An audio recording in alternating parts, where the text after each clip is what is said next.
마음의 할례를 사모해요. 그러니까 다시 우리가 육체만 할례를 하는 것이 아니라 우리 마음에 딱딱해진 겉살을 도려내는 마음의 할례를 사모해요라는 제목으로 설교를 전하도록 할게요.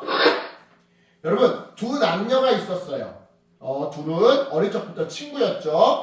그래서 성인이 된 이후로도 두 사람은 가끔씩 만나서 얘기도 하고 밥도 먹곤 했는데요. 그런데 어느 날 남자가 여자에게 이전과는 다른 눈빛을 보내며 다르게 행동하는 거였어요. 이전에는 대화를 해도 여자의 말에 잘 귀를 기울이지 않았다면 언젠가부터 여자의 말에 엄청나게 많은 관심과 시선을 기울였던 거죠. 예를 들자면 이런 거였어요. 자, 여자가 며칠 전에 에클레르를 먹고 싶다고 했다면 그 말을 기억해 두었다가 며칠 뒤에 진짜 에클레르를 먹으러 가자고 한다거나, 또는 며칠 전에 여자가 가고 싶은 신상 카페가 있다고 했다면 역시나 그 말을 기억해 두었다가 며칠 뒤에 그 카페에 가자고 했던 거죠. 그러니까 여자의 말을 다 기억해 두고 있었던 거야. 흘려듣지 않았던 거지. 자, 그렇다면 질문. 이 남자는 왜 이렇게 이 여자한테 갑자기 관심을 갖게 된 걸까요? 당연하지. 좋아하게 되었기 때문이에요. 너무 쉽지. 실제로 여러분, 누군가를 좋아하게 되잖아요? 그러면 당연히 그 사람의 모든 것을 알고 싶어지고요. 그래서 그 사람의 말에 귀를 기울이게 돼요. 그래서 그 과정에서 그 사람이 원하는 것이 무엇인지를 알게 되면 그 원하는 것을 이루어주기 위해 정말 열심히 노력을 쏟게 되는 거죠. 에클레를 먹고 싶어 지나가는 말이었는데 기억해뒀다가 아, 얘가 에클레를 좋아하는구나. 다음에 꼭 사줘야겠다. 이러는 거죠. 그치? 따라서 여러분은 이러한 원리를 하나님을 향한 우리의 사랑에 적용해보면 어떻게 될까요? 당연히 하나님을 사랑하면 사랑할수록 하나님의 모든 것을 알고 싶어질 거예요. 그래서 하나님의 말씀에, 그러니까 성경이 됐든 설교 말씀이 됐든 하나님의 말씀에 귀를 기울이게 되죠. 그리고 그 과정에서 하나님이 원하시는 것이 무엇인지를 알게 되면 당연히 하나님이 원하시는 것을 이루어드리기 위해 애를 쓸 텐데요. 간단히 말해 하나님을 사랑하면 하나님의 말씀대로 살고 싶어지더라는 거예요. 즉 반대로 말해서 하나님의 말씀을 귀찮게 여기는 사람, 이 사람은 하나님을 사랑하지 않는 사람이더라는 거 아니죠. 정말 그런지 오늘 말씀 속으로 한번 들어가 볼게요. 자, 오늘 말씀은요, 미래의 이스라엘 백성, 그러니까 신명기가 쓰여져 있을 그 당시를 기준으로 봤을 때 미래에 이스라엘 백성이 다른 나라에 포로로 잡혀가는 상황이 발생했을 때 그때 어떻게 행동해야 하는지를 알려주는 내용인데요. 그렇다면 질문, 이스라엘 백성 왜 포로로 잡혀가게 되는 걸까요? 말씀에 순종하지 않았어. 정답은 하나님의 말씀에 순종하지 않았기 때문이에요. 즉 그들은 하나님의 말씀에 순종하지 않을 자유를 가지고 있었지만 그에 대한 책임을 회피할 자유는 없었던 거죠. 쉽게 말해서 여러분이 숙제를 안 할 자유는 있어. 하지만 그 숙제를 안 했을 때 나에게 오는 체벌 또는 징계 아니면 페널티, 이걸 피할 자유는 없다 이거야. 하지만 하나님은요, 불순종과 동시에 그 즉시 심판을, 그 즉시 처벌을 내리시지는 않으세요. 그들의 잘못을 지적하시고 회개할 기회를 주시죠. 얘들아, 너희들에게 순종하지 않을 자유는 있지만 심판을 피할 자유는 없단다. 그럼 심판이 임하기 전에 빨리 회개하고 돌아오거라. 그러니까 여러분, 백성들에게는 여러 차례 회개할 기회가 있었던 거예요. 그런데도 그들은 끝까지 말씀에 순종하지 않았던 거였죠. 여러분, 이러한 상황은요, 이 신명기가 기록된 이후 한참 나중에 실제 이스라엘 백성이 일어날 일이었어요. 그러니까 전능하신 하나님은 먼 날 바벨론의 포로로 끌려갈 이 이스라엘 백성들의 미래를 미리 내다보시고 이렇게 우상 숭배를 한 결과 바벨론의 포로로 끌려가게 될 이스라엘의 미래를 미리 내다보시고 그때 그 상황을 백성들이 어떻게 대처해야 할지 이 신명기 말씀을 통해 백성들에게 알려주고 계셨던 거죠. 이런 맥락에서 우리 본문 1절부터 2절을 한번 읽어볼게요. 시작! 내가 말한 이 모든 복과 저주가 여러분에게 일어나 여러분의 하나님 여호와께서 여러분을 쫓아내실 모든 나라에서 이 일들이 마음에 생각나거든 여러분과 여러분의 자손은 여호와께 돌아와 마음과 정성을 다하여 여호와께 복종하고 내가 지금 여러분에게 명령하는 모든 것을 지키시오. 아멘. 자, 방금 읽은 이 말씀의 핵심은요, 이거예요. 앞으로 너희가 죄를 지어 포로로 잡혀가게 된다면 내가 하나님께 받아 선포한, 여기서 내가는 모세인데, 모세, 내가 하나님께 받아 선포한 이 말씀을 기억하라. 그리고 하나님의 말씀에 순종하라. 왜요? 이렇게 할 때 하나님의 마음을 돌이키시사 다시 회개하는 이스라엘 백성들을 불쌍히 여겨주실 거거든요. 그래서 포로 생활에서 다시 고향 땅으로 이렇게 돌아오게 해주실 거거든요. 이게 바로 3절부터 5절까지의 내용인 건데요. 그렇다면 여러분, 조금 생뚱맞기는 하지만 지금 이러한 말씀을 듣고 있는 이스라엘 백성들의 마음은 어땠을까요? 분명 희망이 생기고 기뻤을 거예요. 그죠? 맞잖아. 한번 생각해봐. 우리가 잘못을 해서 벌을 받게 됐어. 그죠? 물론 걸리면 혼날 걸 알고 저지른 잘못이었지만 막상 걸려서 혼나게 되면 그 상황이 무서운 게 사실이잖아요.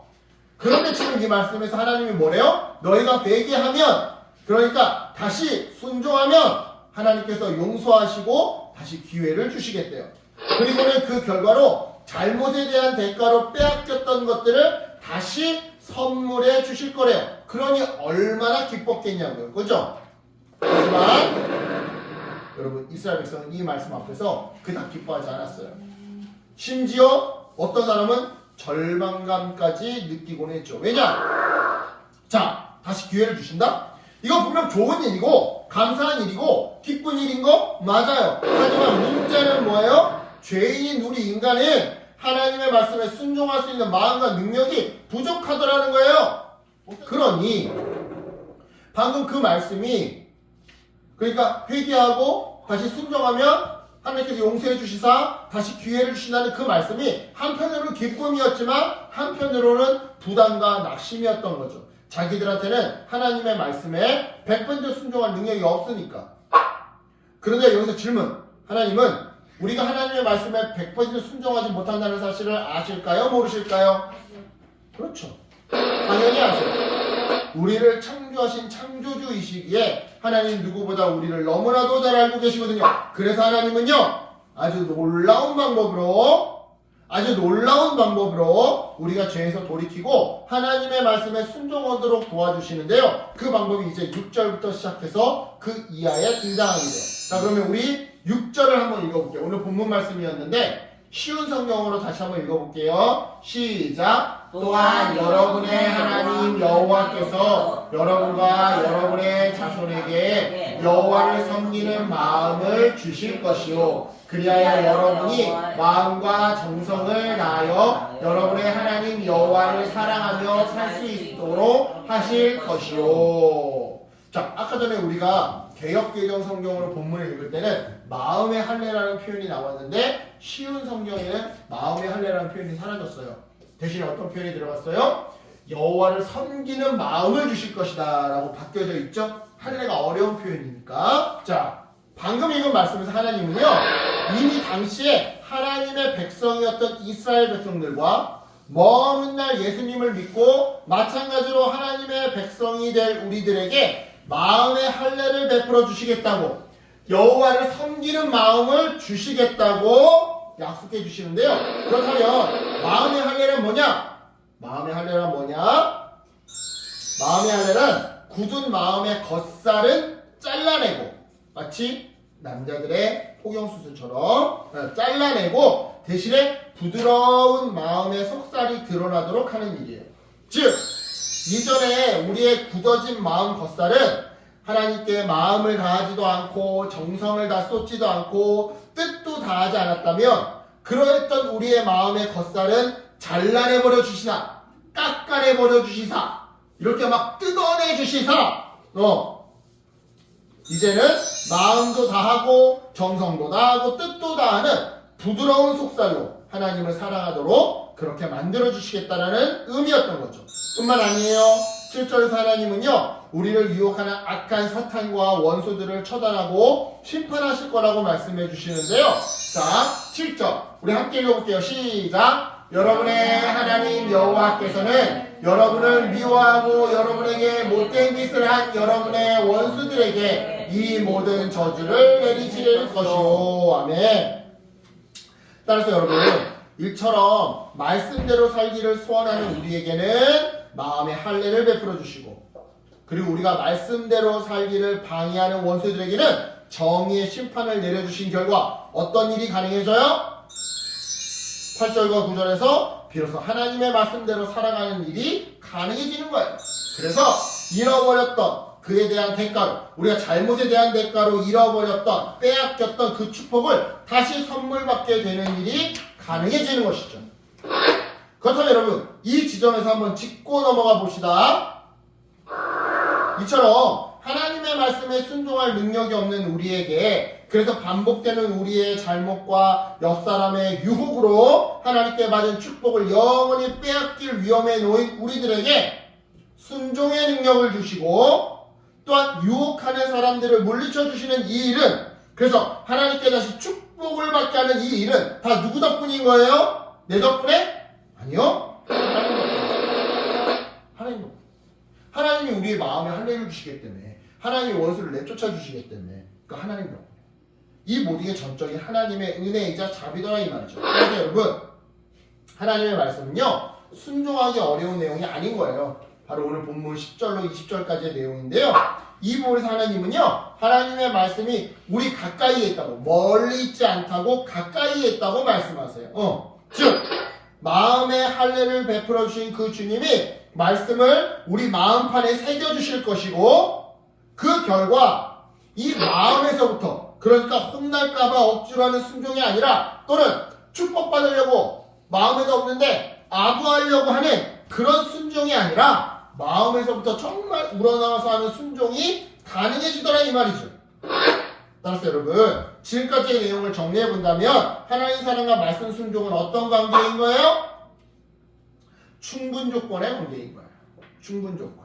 쉽게 말해, 하나님을 사랑하면 당연히 말씀에 순종하게 되어 있어야 이 말이죠. 내가 사랑하는 여자친구가 생겼어. 그 여자친구가 해달라는 거 다 해준 것처럼, 내가 사랑하는 오빠가 생겼어. 그러면 그 오빠가 해달라는 거 다 해주는 것처럼, 하나님을 사랑하면 당연히 말씀에 순종하게 되어 있는데, 우리가 스스로 하나님을 사랑할 만한 능력이 없어. 그러니까 어떻게 하겠다는 거야? 하나님은 우리의 마음에 할례를 베풀어 주시사 우리 스스로 하나님을 사랑할 수 있도록 만들어 주시겠다는 거지. 그게 오늘 설교 내용의 핵심인 거예요. 이처럼 여러분, 하나님은요, 하나님을 사랑하는 마음의 할례를 통해 우리에게 부어주셔요.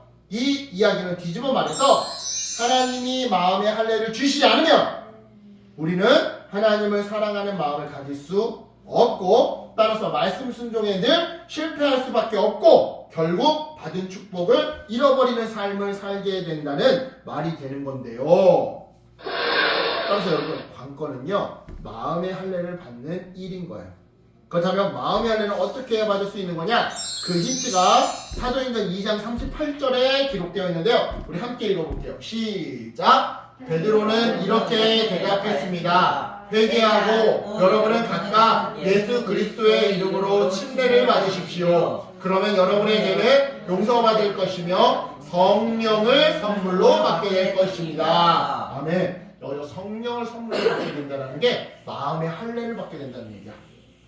성령님이 내 안에 찾아오셔서 내 안에 그 굳어진 마음의 겉살, 포피를 잘라내 주시고, 내 연한 속살, 내 마음의 연한 속살에 하나님의 말씀을 새겨주시는 게, 간단히 말해 성령을 선물로 받는 일이야.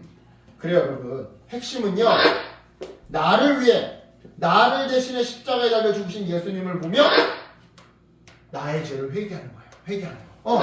나의 죄를 뉘우치는 거예요. 그리고 인정하는 거예요. 주님, 제가 죄인이라는 것을 인정합니다. 그리고 주님이 저의 죄 때문에 저 대신에 죽으셨다는 것을 제가 믿습니다.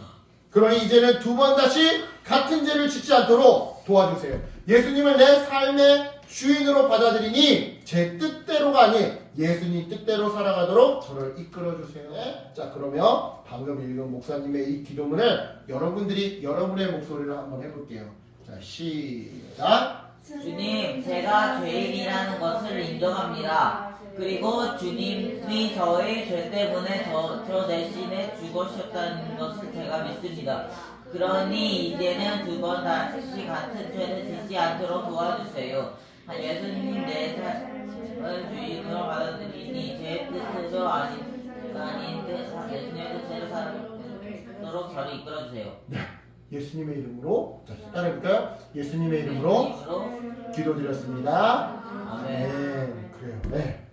여러분, 이 기도를요, 간절하게 그리고 진실되게 기도하잖아요. 그러면 하나님이 성령님을 보내주시사 우리 마음에 할례를 베풀어 주세요. 그래서 억지로가 아닌 진실로 순종하게 만들고요, 그 결과 수많은 축복을 누리게 해주실 거예요. 그리고 이미 받은 축복 있죠. 이미 여러분이 받아서 누리고 있는 축복, 엄마 아빠 다 살아계시는 거 이미 내가 받은 축복이에요. 내가 내 방이 있고 내 책상에 있는 거, 내 침대가 있는 거 이미 내가 누리고 있는 축복이에요. 아까 전에 우리 전쟁 같은 거 봤죠? 지금도 우크라이나와 가자 지구에서는 아이들이, 여러분 나이의 어린이들이 총을 맞고 폭탄을 맞아 죽어가고 있는데 안전한 나라에 살고 있는 거, 이것도 이미 여러분이 받은 축복이에요. 자, 여러분, 우리가 그렇게 기도하잖아요. 우리 아까 전에 기도했던 것처럼 기도하잖아요. 그러면요, 정말 진실로 내 마음에서부터 순종하도록 성령님이 내 마음을 변화시켜 주시고요, 그 결과 수많은 축복을 받고 플러스 알파 이미 받은 축복을 빼앗기지 않도록 주님께서 도와주실 거예요. 네. 에이, 목사님, 저는 간절하게 기도가 잘 되지 않는데요. 응? 어떻게 하면 좋을까요? 그러면 간절해지고 진실해질 때까지 날마다 자기 전에 이 기도를 반복해보세요. 자기 전에 지금 기도하고 있죠? 반복이 중요해요, 여러분. 반복. 분명 어느 날, 어느 순간 하나님이 성령님을 통해 여러분의 마음에 할례를 베풀어 주실 거예요. 그러니까 날마다 이 기도를 반복하세요. 이미 마음의 할례를 받은 사람은 이 기도로 하나님을 더욱 사랑하게 될 거고요, 아직 마음의 할례를 받지 못한 사람은요, 이 기도로 하나님을 사랑하는 마음을 갖게 될 거예요. 그래서 하나님을 사랑하는 마음으로 말씀에 순종하며 더 많은 축복을 누리는 우리 어린이들 되기를 예수님의 이름으로 축복합니다. 아멘. 기도할게요. 하나님 감사합니다.